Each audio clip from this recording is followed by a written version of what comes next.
Hello, नमस्कार, आदाब, सत श्री अकाल और अस्सलाम वालेकुम। मैं हूं मोहम्मद अहमद काज़मी, लेकर आया हूं आपका पसंदीदा कार्यक्रम आपके रूबरू। देश में जो कुछ हो रहा है उसे बहुत ही तवज्जो से देखने की जरूरत है। किस किस तरह से समाज को तोड़ने की कोशिश की जा रही है। इलेक्शन का सीजन नजदीक है। एक तरफ मोहब्बत की दुकान खोलने की बात की जा रही है, दूसरी तरफ लगातार नफरत को आगे बढ़ाने की बात की जा रही है। अभी हमने पिछले दिनों जो कुछ पार्लियामेंट में देखा, रमेश विधूड़ी ने जो कुछ जिस तरह के अल्फाज इस्तेमाल किए और उन्हें किस तरह से इनाम दिया जा रहा है बीजेपी की तरफ से, वो हमें देखने की जरूरत है। इसके अलावा मणिपुर में आखिर क्या बात है कि वहां अब तक भी हालात कंट्रोल करने के लिए सरकार कोई संजीदा कोशिश नहीं कर रही, या कभी कभी ऐसा लगता है कि शायद सरकार ही उसे जारी रखना चाहती है। उसमें बताया जाता है कि ईसाइयों को टारगेट किया जा रहा है और मुसलसल वहां पर चर्चों के जलाए जाने की और मुसलसल जुल्म की, कत्लेआम की खबरें आ रही हैं। सरकार फिर भी खामोश है। प्रधानमंत्री जी न वहां जाते हैं, न वहां के बारे में बोलते हैं। इसके अलावा हम ये भी समझेंगे कि ये खालिस्तान वाला मामला क्या है। ये भारत और कनाडा के बीच में जो टकराव शुरू हुआ, असल खालिस्तान की डिमांड किसने कराई थी, कहां से बात शुरू हुई थी, क्या आज के पंजाब में सिख उसके लिए जिम्मेदार हैं? क्या ये इस वक्त इलेक्शन के नजदीक खालिस्तान का मामला उठाया जा रहा है? क्या कुछ है? इसको गहराई से जानने के लिए मेरे साथ खास मेहमान हैं शमसुल इस्लाम साहब, जो जाने माने राइटर हैं और एक्टिविस्ट हैं। बहुत सी किताबें लिखी हैं। आरएसएस के जो जो हिंदू राष्ट्रवाद है, हिंदुत्व की बुनियाद पर, और उसी तरह से अगर इस्लाम के नाम पर कोई राष्ट्रवादी कोई बनता है, उसके वो खिलाफ बाकायदा मजबूती से तारीखी हिस्टोरिकल एविडेंसेस के साथ अपनी बात रखते हैं। शमसुल इस्लाम साहब हमें वक्त दे देते हैं, उसके लिए हम शुक्रगुजार हैं। आपने बहुत सी किताबें लिखी हैं, आप उनका नाम गूगल करेंगे तो बहुत कुछ आपको देखने समझने के लिए मिलेगा। शमसुल इस्लाम साहब, वेलकम है आपका। मीडिया स्टार वर्ल्ड को आप वक्त दे देते हैं, उसके लिए बहुत बहुत शुक्रिया। आप बताइए कि ये खालिस्तान का मामला क्या है। खालिस्तान जो है वो इस वक्त एक तरह से हेडलाइंस में लाने की कोशिश की जा रही है। ये इस वक्त क्या मामला है, क्यों उठा है, और इसके बैकग्राउंड में क्या कुछ है, जरा ये बता देंगे तो थोड़ा सा क्लैरिटी आ जाएगी लोगों को। बहुत बहुत शुक्रिया काजमी साहब आपका। आप मधु करते हैं, मुझे बुलाते हैं, और दोस्तों का, मीडिया स्टार वर्ल्ड के सुनने वालों दोस्तों का, कि वो मुझे एक ऐसा प्लेटफॉर्म और अवसर मुझे देते हैं ताकि मैं अपनी बात रख सकूं। आपने खालिस्तान की बात की है, तो मैं ये बताना चाहता हूं कि कल इस देश के एक महानतम शहीद का जन्मदिन था, भगत सिंह का। और भगत सिंह एक सिख जाट परिवार से आते थे, लेकिन भगत सिंह ने जिस भारत के लिए जान दी, जिस देश के लिए जान दी, जिस हिंदुस्तान के लिए जान दी, वो एक ऐसा देश जिसमें इंसान इंसान का इस्तेसाल नहीं करेगा, शोषण नहीं करेगा, एक्सप्लॉयटेशन नहीं करेगा, जहां गोरे अंग्रेजों के चले जाने के बाद काले अंग्रेजों का राज नहीं होगा, बल्कि मजदूर किसानों का राज होगा। तो ये खालिस्तान के नाम पर जो सिखों का बदनाम करने का जो दिल्ली में बैठे हुए राजाओं का, आजाद भारत के शासकों का रहता है, ये उसका एक सिलसिला है।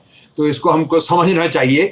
भगत सिंह की कुर्बानी से बड़ा क्या सबूत हो सकता है कि सिख जो है इस देश में एक मजदूरों किसानों के राज वाला देश चाहते हैं, और वो किसी मजहब का राज या किसी एक जाति का राज नहीं चाहते हैं।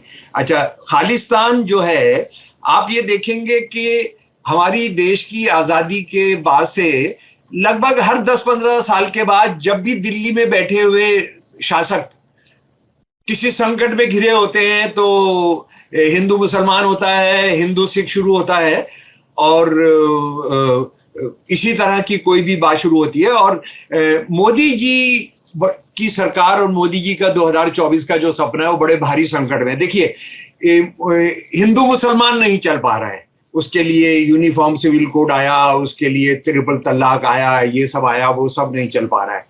उसके बाद तमाम दूसरी चीजें, यानी आपने हमारी नागरिकता को लेके जो कानून किया वो मामला भी ज्यादा नहीं चल पाया, और आपने सारे देश में लागू करेंगे तो पता लगा कि वो असम बंगाल में ही उस पर रोक लग गई। तो मुसलमानों ने तो क्या झेलना था उसको, लेकिन उसके बाद जो मुसलमान बच्चे बच्चियां नौजवान और उनके हमदर्द जो गैर मुसलमान थे उनको आपने जेलों में डाला हुआ है, वो अभी भी चल रहा है। लेकिन आरएसएस के जो ये शासक हैं उन्होंने उस सवाल को अब छोड़ दिया है और अब एक नया संकट उन्होंने पैदा किया है, और वो संकट है मणिपुर का।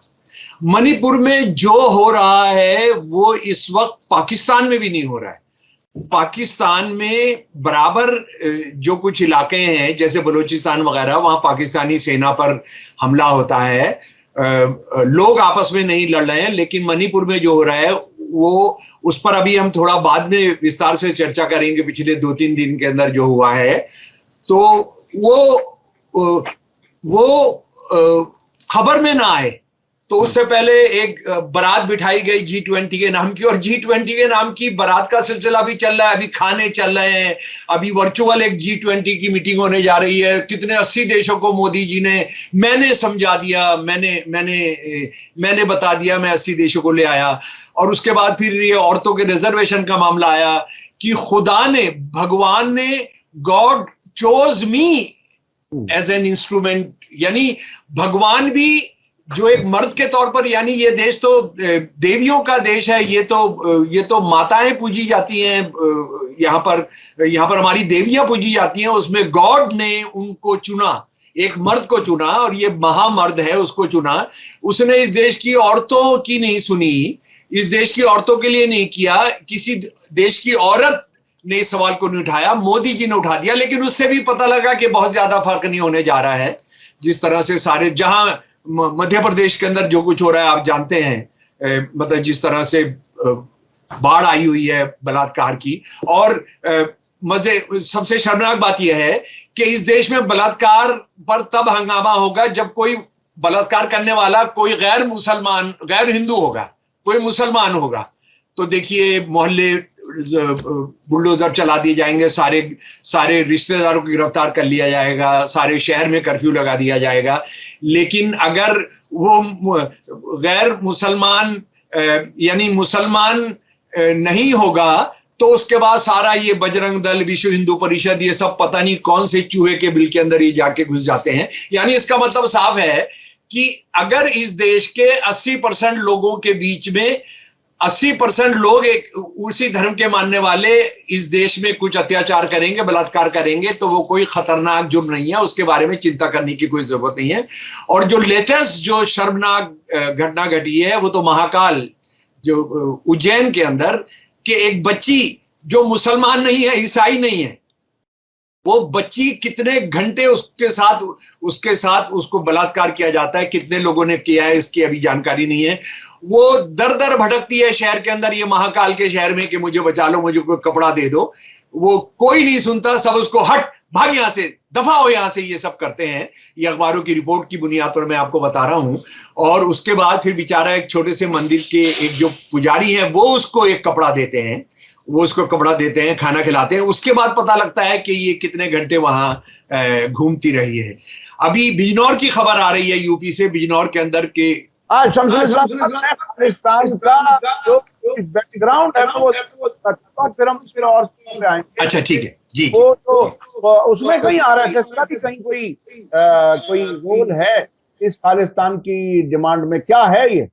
नहीं, बहुत जबरदस्त है। देखिए, एक बात मैं आपको बता दूं कि खालिस्तान के बारे में, जो खालिस्तान के बाप हैं सिख समुदाय के अंदर, उनका नाम है जनाब अपने मास्टर तारा सिंह। मास्टर तारा सिंह के बारे में ये सच सब जानते हैं कि आरएसएस के साथ मिलकर पार्टीशन के दौरान में मुसलमानों के कत्लेआम में उनकी बहुत बड़ी हिस्सेदारी थी। ये डॉक्यूमेंटेड है जनाब, ये डॉक्यूमेंटेड है। और उन्होंने सबसे पहले कहा था कि हमको खालिस्तान चाहिए, हमको अलग से, हमको सिखिस्तान चाहिए। और मैं आपको ये इस देश को जानकारी नहीं है, जानना चाहिए कि आरएसएस की कितनी शर्मनाक, जो सिख नहीं चाहते थे, जैसे मैंने अभी भगत सिंह की शहादत, उनके जन्मदिन की बात की, गदरी बाबू की बात की, उधम सिंह की बात की, जिन्होंने अपना नाम मोहम्मद सिंह आजाद बताया फांसी पर चढ़ने से पहले, उन लोगों ने कभी खालिस्तान की मांग नहीं की। जलियांवाला बाग में जो सैकड़ों लोग शहीद हुए, वो खालिस्तान के लिए नहीं जुटे थे, वो इस देश को आजाद कराने के लिए, अंग्रेजों से आजादी के लिए जुड़े थे। मैं आपको बताना चाहता हूं, सावरकर ने, सिख जो है, सिख मुसलमानों को सबक सिखाएं, उसके लिए सावरकर ने सिखों से वायदा किया कि हम आपको सिखिस्तान बनाने देंगे, हम आपको सिखों के आधार पर चुनाव का अधिकार देंगे। यानी हम जो है, सब मताधिकार जो है वो गैर धार्मिक नहीं होगा, बल्कि सिखों को हम ये अधिकार देंगे कि वो सिक्खी के नाम पर चुनाव के अंदर अपने कैंडिडेट खड़ा करें। उन्होंने बताया, मैं पढ़कर सुना रहा हूं,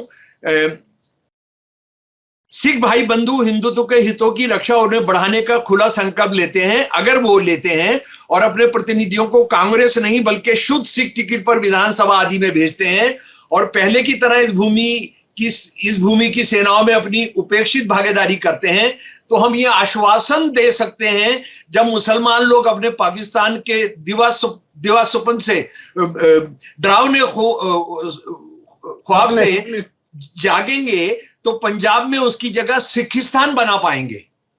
यानी वो खालिस्तान छोड़िए, वो सिखिस्तान की बात कर रहे हैं, सिखिस्तान।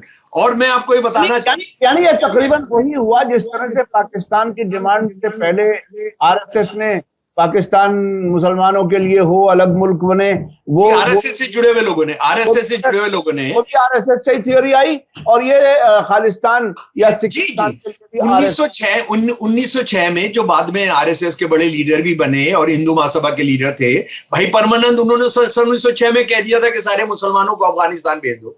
उसके बाद लाला लाजपत राय ने कह दिया था, उसके बाद तमाम दूसरे, सावरकर ने कह दिया था कि भारत जो है हिंदू मुसलमान दोनों का मिला जुला राष्ट्र नहीं है, ये दो दंगा करते हुए राष्ट्र हैं जिनको अलग करना होगा, जिनको अलग रहना होगा जी। और इनको लाला लाजपत राय तो ये तक कह दिया था कि हम 3, 4 नहीं 5, 6 पाकिस्तान भी देने को तैयार हैं जहां मुसलमान मेजोरिटी में। सन 1925-26 में कह दिया था जनाब उन्होंने कि उनको वहां दे दीजिए। बिल्कुल इसी तरह से खालिस्तान का मुसलमानों के खिलाफ सिख, अगर तुम हिंदुओं का जो हिंदुत्व राष्ट्र का जो है अगर उसको करोगे तो हम आपको ये बनाने देंगे। उसके बाद मैं आपको एक और बताता हूं, ये जो आनंदपुर साहब प्रस्ताव है, असल में जो खालिस्तान के जो अलग अलग है, जो सिखों की जो ऊंची जाति की लीडरशिप है, वो इस सवाल को उठाती रही है।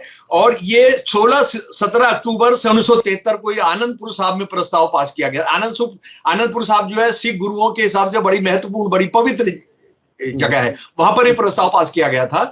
और इसको 6 महीने के बाद अकाली दल ने इसको प्रस्ताव को पास किया था। ये क्या था कि सिखों को एक ऐसा राष्ट्र, एक ऐसा प्रांत, मैं राष्ट्र ही कह रहा हूं, राष्ट्र दिया जाएगा जिसमें विदेशी मामलों का, डिफेंस वगैरह को छोड़ के सारे अधिकार जो है वो सिखों के पास। इसको अकाली दल ने पास किया था, और वही अकाली दल जो आज बादल जिसके लीडर हैं, उस अकाली दल के साथ आरएसएस और बीजेपी का बहुत पुराना संबंध है। उन्होंने मिलकर चुनाव लड़े हैं, उन्होंने मिलकर साझी सरकारें चलाई हैं। तो खालिस्तान की मांग, अगर मुसलमानों को पीटने के लिए सिख तैयार हो जाएं तो वो सिख जो चाहे ले लें। सावरकर ने यह तक कहा कि हम आपको हिंदू मानते हैं, लेकिन अगर आप ये कहो कि आप हिंदू नहीं है लेकिन मुसलमानों को सबक सिखा दो, तो हम आपको हिंदू होने के उससे भी बाहर कर देंगे। ये सावरकर लिख रहा है। यानी मुसलमानों की पिटाई के लिए ये हर तरह के और लोगों को भी इस्तेमाल करते रहे। और आजादी के बाद बहुत से फसादात हमने खुद देखे, आपने देखे होंगे, जिनमें दलितों का इस्तेमाल किया गया मुसलमानों के खिलाफ। काज़मी जी, सावरकर और श्यामा प्रसाद मुखर्जी और दूसरे लोगों की बहस है कि भाई ये दलितों को जो लाएंगे इससे तो हिंदू धर्म की तंबू गिर पड़ेगा, क्योंकि जातिवाद पर आधारित है, क्योंकि सनातन धर्म जो है वो हिंदू धर्म और जातिवाद जो है वो पर्यायवाची है एक दूसरे का। तो उसका क्या हुआ कि नहीं, इनको आने दो, इनकी शक्ति हमको मुसलमानों को सीधा करने के लिए चाहिए, इनकी शक्ति हमको सिखों को सबक सिखाने के लिए चाहिए। सीधा खुला खेल है कि तुम्हारे लिए गुंडागर्दी कौन करेगा, तुम्हारे लिए लिंचिंग कौन करेगा। और आप चाहे 92 देखें, चाहे उसके बाद 2002 देखें, चाहे सिखों का कत्लेआम देखें, चाहे आप उड़ीसा के अंदर ईसाइयों का कत्लेआम देखें, आप देखें कि ये जो जिनको ये शूद्र कहते हैं उनका इस्तेमाल करते हैं, और उसको इसलिए चाहते हैं ताकि उनको सबक सिखा दें। हाँ, यानी एक चीज जो खुल करके सामने आ रही है, एक तो ये कि ये आरएसएस वाले कतई अखंड भारत के हामी नहीं है। इन्होंने पाकिस्तान बनवाया, ये खालिस्तान बनवाना चाहते हैं, ये आरएसएस का ये सीधा सीधा। दूसरे, मुसलमानों को सबक सिखाने के लिए उन्हें किसी भी तरह से कहीं से भी सपोर्ट मिले, किसी भी कीमत पर वो लेना चाहते हैं। उसके लिए सिखों को उन्होंने इस्तेमाल करने की कोशिश करना चाहते हैं, हाँ करना चाहते हैं, जो होने नहीं देते हैं, वो नहीं देते, करना चाहते हैं। उसके लिए उन्होंने दलितों का भी इस्तेमाल किया मुसलमानों को सबक सिखाने के लिए। यहां तक तो ये बात हो गई। अच्छा, अब मैं ये समझना चाह रहा हूं, क्योंकि अक्सर ये होता है कि वक्त थोड़ा सा बाद में जरा कम रह जाता है। अब मैं जाना चाहता हूं मणिपुर की तरफ। मणिपुर से ये जो कई खबरें जो आई हैं वो आई हैं, लेकिन चीन में होने वाले खेलों में मणिपुर की एक लड़की जिसको सिल्वर मेडल मिलता है, वो एक मार्शल आर्ट की खिलाड़ी है, और वो मेडल लेकर के मणिपुर के बारे में सोचती है और वो रो पड़ती है। यानी उसको बैक होम जो तकलीफ है उसका एहसास वहां भी है। बाकायदा मीडिया की रिपोर्टें सामने आ रही हैं। मणिपुर में क्या कुछ हो रहा है, आपको क्या लगता है ये खेल कहां तक चलेगा, क्या कुछ है? बहुत बहुत खतरनाक। यानी आप ये समझ लीजिए, आरएसएस बीजेपी के जो शासक हैं ये देश को इतने खंडित करेंगे, यानी हिंदू मुसलमानी जातिवाद फैलाकर, और ये सब करेंगे, ये क्या क्या करेंगे ये उसका। लेकिन मैं जरा सा खालिस्तान के बारे में एक बात आपको बताना चाहता हूं।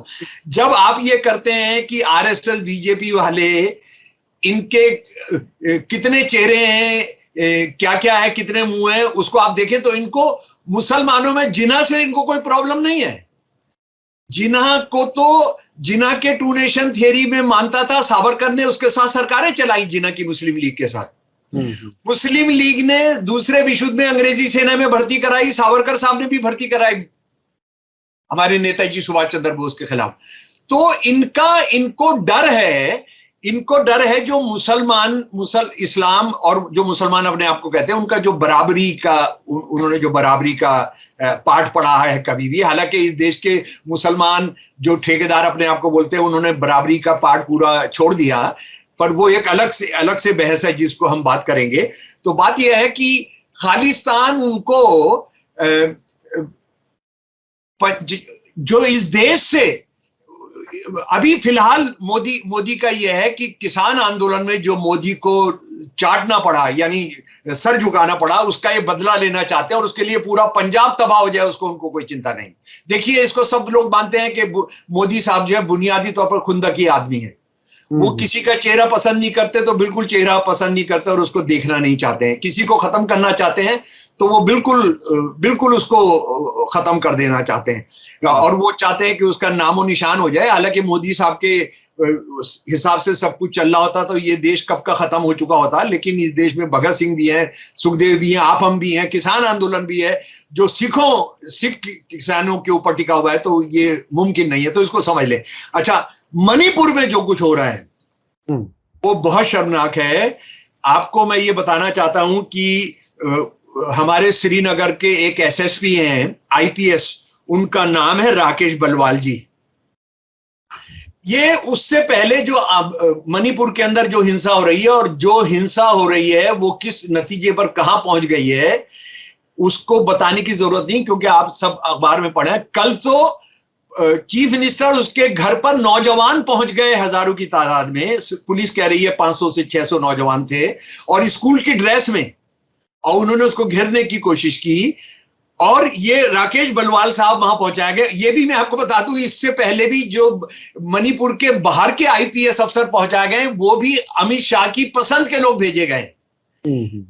उसके बावजूद कुछ नहीं हुआ। तो अब ये एक नया जम्मू कश्मीर से भेजे गए हैं राकेश पलवाल, और ये कहते हैं कि ये इस तरह की हिंसा को, इसकी तरह की हिंसा को कंट्रोल करने का वो माहिर है। लेकिन क्या माहिर है शायद वो, अब मुझे पता नहीं दोनों के बीच में क्या लिंक है, लेकिन उनके वहां पहुंचने की खबर आई जनाब, और उसके साथ ही वहां पैलेट गन चल गई। पैलेट गन चल गई। मैं आपको ये बताना चाहता हूं मेरे प्यारे दोस्तों कि ये पैलेट गन क्या है। पैलेट गन सबसे पहले इजराइल में शुरू की गई थी।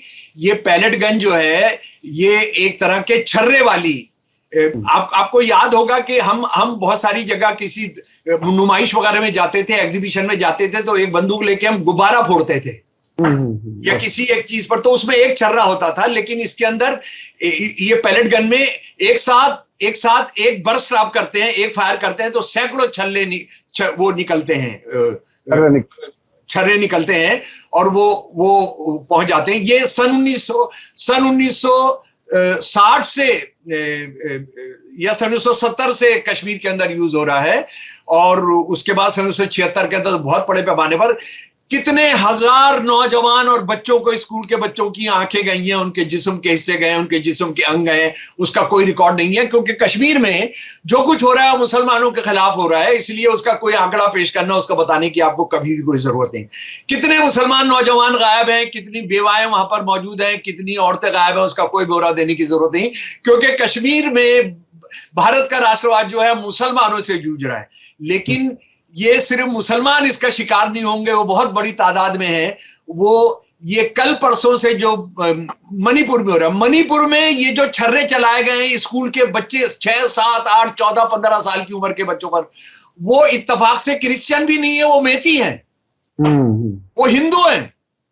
और ये बच्चे किस लिए निकल कर आए थे ये भी जरा सा मैं जान लूं, अगर लोगों को पता नहीं है। 2 मेती नौजवान बच्चे बच्चियां थे। 20 साल का फिजिम, ये हिजम बच्ची है 17 साल की, और फिजम हिमजीत बच्चा है, ये 19 साल का, 20 साल का। ये जुलाई से गायब हैं ये दोनों। और इनके फोटो, लाश के साथ इनका फोटो मिला है, जिसमें दो हथियारे इनको मारकर उनको डाले, और शायद किसी एक का बच्चे का सर भी उन्होंने उठाया है। ये कब से उसके माँ बाप, इन दोनों के, लड़की और लड़के के माँ बाप कब से घूम रहे हैं, लेकिन उस पर कोई इंक्वायरी नहीं हो रही। जब ये हथियारों ने इस फोटो को लगा दिया, हथियारों ने बता दिया, तो उसके बाद जाहिर है पागल हो गया पूरा मणिपुर। जाहिर है ये, और कुकियों ने भी इसमें साथ आना चाहिए। लेकिन बदकिस्मती जो महज जिस तरह से ये आरएसएस बीजेपी सरकार ने लोगों को बांटा है, इंसानियत जो है पीछे रह गई है। आप कुकी बन गए, मेती बन गए। चलिए, ये मेती बच्चे बाहर आ गए, और पहली बार इतिहास में मणिपुर के अंदर ये पैलेट गन इस्तेमाल किया गया, जो इजराइल करता है, अफ्रीका भी नहीं करता है। ये अफ्रीका के तानाशाह भी नहीं करते हैं, ये पाकिस्तान भी नहीं करता है, ये चीन भी नहीं करता है जहां तानाशाही है। ये कौन करता है? ये हमारी दुनिया का सबसे बड़ा प्रजातंत्र करता है। और अब ये मुसलमानों को छोड़ के कहां पर पहुंच रहा है। इसीलिए मैं हमेशा बताता हूं, काज़मी जी, मैं साथियों को बताता हूं कि आप मुसलमानों पर जो एक्सपेरिमेंट कर रहे हैं, मुसलमान बहुत थोड़ी तादाद में, सबका नंबर आएगा, सबका नंबर आएगा। आज आप चुप रहेंगे कि वो मुसलमान है, मैं तो मुसलमान नहीं हूं, आप नहीं बचेंगे, कोई नहीं बचेगा। ये जो है ये चप्पे चप्पे पर होगा।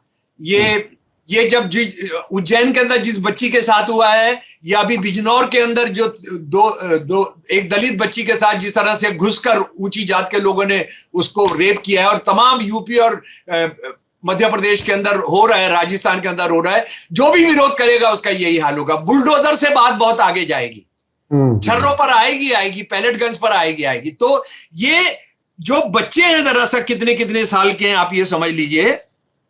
ये एक बच्चा है जिसके छर्रे जिसके जिस्म से निकाले गए हैं, उसका नाम है जनाब, पहले बच्चे का सौडोनी जी, सौडोनी ये बच्चा है, और इसको 90 पैलेट निकाले जा चुके हैं, 90 छर्रे उसके जिस्म में निकाले जा चुके हैं।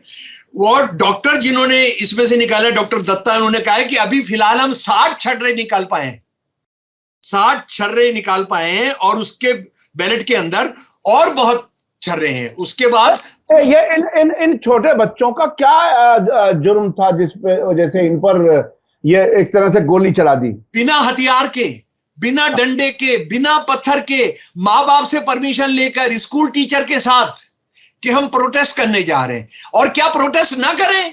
प्रोटेस्ट ना करें? 17 साल के और 19 साल के बच्चे को आप कत्ल करके उसको जुलाई से आप घूम रहे हो, गायब है, और उसके बाद आप उनके बारे में कुछ नहीं करते। उसी तरह से जो बच्चियां जो 2 रेप की गई थी और जिनके साथ जो किया गया था, जब वीडियो आ गया तो आपको पता लगता है कि ये हुआ था। इतने इतने इनसेंसिटिव होकर के मुसलसल जुल्म करना। देखिए, एक अगर किसी के घर का कोई अगर कत्ल हो जाए, वो अगर गुस्से में गालियां भी बके तो वो जायज है। वो जायज ये है कि उसका दिल दिखा हुआ है, उसका घर तबाह हो गया, उसका सब कुछ तबाह हो गया, जिंदगी खत्म हो गई उसकी। आप उसको इतना भी इख्तियार नहीं देते कि वो मुर्दाबाद कह सके। और आप ये जो बच्चे आए स्कूल के, ये अपने घर की बच्चों के लिए नहीं लड़ रहे थे, ये सारे समाज में जो हो रहा है, अमानवीयकरण के खिलाफ जो कुछ हो रहा है उसके लिए लड़ रहे थे। तो आप तो अमानवीयकरण चाहते हैं, आरएसएस और ये बीजेपी के जो लोग हैं, ये तो चाहते हैं अमानवीयकरण। अमानवीयकरण होगा तभी उनका राज चलेगा डंडे का, तभी इनको आयरन पुरुष, लोह पुरुष चाहिए राज करने के लिए, चाहिए होंगे। यानी कोई जवाबदेही नहीं। ये बंदा वहां जाता है, ये बंदा बलवाल साहब वहां पर जाते हैं, वहां बवाल शुरू हो जाता है, और उनके जाते ही, मुझे पता नहीं लिंक क्या है, लेकिन यह है कि आ गया नया राजा, नया जमींदार, मुगलों का नया जमींदार जालिम आ गया है, और ये देखिए सबक सिखाएगा, आज तक जो कुछ हुए हम करेंगे। मुसलमान सिर्फ शिकार नहीं होंगे, सबका नंबर आएगा, सबका नंबर आएगा। ये देखिए, अभी तक जो हमारी आपकी बात हुई वो ये कि पंजाब में सिखों को टारगेट किया जा रहा है खालिस्तान के नाम पर, ईसाइयों को मणिपुर में और जगहों पर भी बहुत से वाकयात हुए हैं इस साल में। बहुत ज्यादा ऐसी इंटरनेशनल रिपोर्ट्स आ रही हैं जिसमें बताया जा रहा है कि इस बार बहुत ज्यादा ईसाइयों के खिलाफ भी वायलेंस हुई है। मुसलमान तो टारगेट ऐसा है। अब ये पार्लियामेंट में तो मेतीज भी शिकार हो रहे हैं, मेतीज भी, बिल्कुल। यानी जिनके 40 साल से आरएसएस ने काम किया है, क्योंकि वो भी आरएसएस के अमानवीयकरण का और बलात्कार का सपोर्ट नहीं करेंगे, वो किडनैपिंग का सपोर्ट नहीं करेंगे, वो लिंचिंग का सपोर्ट नहीं कर रहे हैं। RSS stands for lynching. RSS का गुरु ने कहा कि मुसलमानों का सफाया करना है, पर ईसाइयों का सफाया करना है। लेकिन क्या ये वाकई सफाई कर पाएंगे, साफ कर पाएंगे? ये मुमकिन नजर नहीं आता। अच्छा, अभी जो ये पार्लियामेंट में जो हुआ, रमेश विदोड़ी ने जो कुछ बोला, कुंवर दानिश अली के बहाने पूरे मुसलमानों को एक तरह से प्रोवोक करने की कोशिश की गई। मुसलमान प्रोवोक क्यों नहीं हो रहा साहब, जरा ये तो बताइए। ये देखिए, एक बड़ा असल में वो मुसलमानों को प्रोवोक होने की जरूरत नहीं है। मुझे लग रहा है कि मुसलमान प्रोवोक होंगे तो उनके हाथ में एक और हथियार होगा। हालांकि मैं चाहता हूं मुसलमानों ने ये मेती बच्चों की तरह से प्रोटेस्ट करना चाहिए, लेकिन वो तो लीडरशिप ने उनको, मुसलमान लीडरशिप ने उनको जहां फंसा दिया है ट्रिपल तलाक के चक्कर में, और बस वो मुसलमान औरत को उसका हरजाना ना लेने दो, उसको तलाक कह दो, उसको हरजाना देने की जरूरत, इस चक्कर में फंसा दिया। तो मुसलमानों की जो आत्मसम्मान की जो रग है वो तो मुर्दा हो गई है। लेकिन मुझे लग रहा है कि ये जो कर रहे हैं, ये जो कर रहे हैं, उसमें उनको फिर मुसलमानों की तरफ लौटने का वो मौका मिल जाएगा। अच्छा है नहीं कर रहे हैं, और मुझे तो लग रहा है कि उनकी मुसलमानों की जो बेहिसी है, जो अंतरात्मा का सोना है, वो इस वक्त के लिए थोड़ा ठीक है। पर ये आप समझ लीजिए कि विदेश, क्या नाम है इनका, रमेश विदोड़ी जी को वो गालियां बकने के बाद आसमान से छप्पर फाड़कर तोहफे मिल रहे हैं। परसों वो दिल्ली कबड्डी संघ के अध्यक्ष बन गए। इंतजार ही कर रहे थे कि कुछ ऐसा घटिया करेंगे तो हम इनको ताज पहनाएं। हो गया जी, वो एक हो गया। उसके बाद 16 लोगों को जो राजस्थान का चुनाव जीतने की बीजेपी आरएसएस ने जिम्मेदारी दी है, उसमें सबसे महत्वपूर्ण एक है, 16 में से एक, 16 या 14 हैं। और हमारे स्पीकर साहब क्या कर रहे हैं, ओम बिरला जी, कि कोई भी फैसला देने के बजाय उन्होंने अब दानिश के खिलाफ जो शिकायत है, दानिश के खिलाफ जो कोई दुबे साहब की शिकायत है, और ये विदोड़ी के खिलाफ जो शिकायत है, उसको पार्लियामेंट की कमेटी को दे दिया है। वो पार्लियामेंट जब तक रहेगी, जब पार्लियामेंट खत्म होगी तो वो मामला भी खत्म हो जाएगा, क्योंकि यहां पर यह है, जब पार्लियामेंट का अपना कार्यकाल खत्म हो जाता है तो सारे मुद्दे जो हैं वो चले जाते हैं। तो ये सोच समझकर किसी को कोई सजा नहीं देनी है। नूपुर शर्मा जो थी कोई सजा नहीं दी गई। अभी उनको अनुराग ठाकुर उसने खुल करके गोली मारो की बात कही थी। जी। और उसको कैबिनेट मिनिस्टर बनाया गया था। कैबिनेट मिनिस्टर बनाते हुए कहा गया। तो असल में लेकिन बात यह है कि जो देश के लोगों ने सोचना है, जो मुसलमानों के साथ बाकी सबने मिलकर सोचना है कि क्या देश को इस तरह से तिल तिल कर मरने की क्या हम इजाजत देंगे इन लफंगों को, इन गुंडों को, इन राष्ट्र विरोधी, इंसान विरोधी, समाज विरोधी शासकों को। मुझे लग रहा है कि हमने उसके लिए एकजुट होना पड़ेगा। और ये मेती बच्चों ने मणिपुर को बचाने की कोशिश की। और कल पुलिस ने शायद सुप्रीम कोर्ट में माना है कि 400 के करीब धार्मिक स्थल जलाए गए। 400 धार्मिक स्थल जलाए गए जिसमें कोई चीफ मिनिस्टर नहीं हट रहा है, कोई देश का होम मिनिस्टर कोई माफी नहीं मांग रहा है, प्रधानमंत्री तो उसकी बात ही नहीं कर रहा है। प्रधानमंत्री तो के लिए मणिपुर भारत में है ही नहीं। देखिए, वो खामोश रहने का मतलब ये भी तो हो सकता है, ये समझा जा सकता है कि उन्हीं की मर्जी से सब कुछ हो रहा है। जी बिल्कुल। अगर किसी चीज पर गलती का एहसास हो कि ये काम गलत हो रहा है तो आदमी बोलेगा। अगर गलती का एहसास ही ना हो, हाँ, एक बात तो मुझे याद आती है कि होम मिनिस्टर ने जब ये बहुत ज्यादा डिमांड हुई कि मणिपुर पे क्यों नहीं बोल रहे, तो उन्होंने एक बयान दिया कि हर 3 घंटे में मणिपुर के हालात जान रहे हैं, बहुत ही चिंता कर रहे हैं प्रधानमंत्री जी। लेकिन कहीं बाहर गए हुए थे किसी पार्टी में तो वहां से भी फोन करते थे हर 2-3 घंटे के बाद ना। जी। तो ये अजीब एक ड्रामा है जो चल रहा है और जो तबाही की तरफ ले जा रहा है। देखिए, अब आज के इस एक छोटे से एक एपिसोड में ही तीनों कम्युनिटी, सिखों को, ईसाइयों को, मुसलमानों को और उसके बाद मेती को, और जो भी उनके खिलाफ आ जाए, उनकी हुकूमत के खिलाफ एक आवाज उठाने वाला आ जाए, उस सबको। और यही निशानी होती है किसी भी डिक्टेटर हुकूमत की कि जो भी सामने होगा उसको खत्म कर दिया जाएगा। अगर ऐसी ही हुकूमत चलेगी तो क्या हम आप सभी इसके लिए तैयार हैं कि ऐसी ही हुकूमत जारी रहे? ये एक फैसले का वक्त है। भगत सिंह को याद करना होगा, अशफाक उल्लाह को याद करना होगा, उधम सिंह को याद करना होगा, गदरी बाबू को याद करना होगा कि हम इस देश को भारत मां, जिसका मतलब लोग भी होते हैं, जी बिल्कुल, बेशक, उनको बचाने के लिए इंसान का इस्तेसाल शोषण नहीं करने दिया जाएगा। बाबा साहब की, अंबेडकर की बात याद करनी होगी कि हमने ऊंची जातियों की जो राजनीति पर पकड़ है उसको खत्म करना होगा। ये अगर नहीं करेंगे तो सबका नंबर आएगा। अगर सब मिलकर लड़ेंगे तो किसी का नंबर नहीं आएगा। जी। बहुत शुक्रिया शमसुल इस्लाम साहब। ये हमारे सबके लिए सोचने की बात है, समझने की बात है और उठ खड़े होने की बात है कि हम किसी पर जुल्म ना होने दें ताकि किसी के खिलाफ जुल्म ना हो, और सब मिलकर के ये आवाज उठाएं। ये बहुत ही जरूरी है। बहुत शुक्रिया शमसुल इस्लाम साहब। इसी के साथ मुझे दीजिए इजाजत। आदाब। इसी के साथ मुझे दीजिए इजाजत। धन्यवाद, शुक्रिया। जय भारत, जय हिंद। मीडिया स्टार वर्ल्ड के और वीडियो देखने के लिए हमारे चैनल को सब्सक्राइब करें और सीधे नोटिफिकेशन पाने के लिए बेल आइकन दबाएं। और अगर हमारी खबर सच्ची और अच्छी लगे तो अपने व्हाट्सएप, इंस्टाग्राम, फेसबुक और ट्विटर अकाउंट पर जरूर शेयर करें।